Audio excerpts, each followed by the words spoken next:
দেখতে পাচ্ছেন জগন্নাথ ধামের সামনের গেট, ফ্রন্ট গেট এটা। তো এই মুহূর্তে ৮টা বাজে। এই মুহূর্তে সবাই পর্যটকরা আস্তে আস্তে করে বেরিয়ে যাচ্ছে মন্দির দর্শন করার পরে।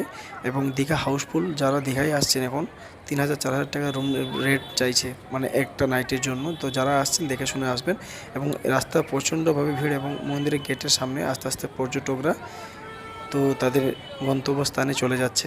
এবং দীঘা এবং নিউ দীঘা বলতে গেলে পুরোটাই হাউসফুল। এবং দেখতে পাচ্ছেন পর্যটকরা কীভাবে পুরী মন্দিরটা দেখার জন্য এত ভিড় করছে। এবং সামনে দীঘা জগন্নাথ ধামের যে একটা সেলফিং পয়েন্ট দেওয়া আছে, মানে যেখানে ছবি তুলতে পারবেন সেলফ, তো সেইখানে ছবি তুলছেন অনেকে। এখানে অনেকে বসেও আরাম করছেন যারা মন্দিরে দর্শন করার পরে। এটা হচ্ছে মন্দিরের সামনের দিকে গেট, ফ্রন্ট গেট।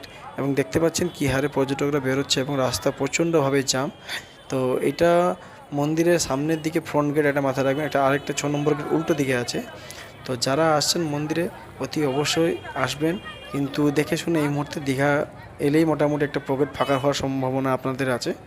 তো যারা আসবেন দেখে আসবেন, এবং যারা আশেপাশে বাড়ি তারা মন্দির দর্শন করে বাড়ি চলে যেতে পারবেন। পর্যটকরা আস্তে আস্তে করে বেরিয়ে যাচ্ছে। যদি আমাদের ভিডিওটি ভালো লাগে তাহলে সাবস্ক্রাইব করে দেবেন এবং লাইক করে দিয়ে আমাদের সঙ্গে ইউটিউব চ্যানেলের সঙ্গে থাকবেন।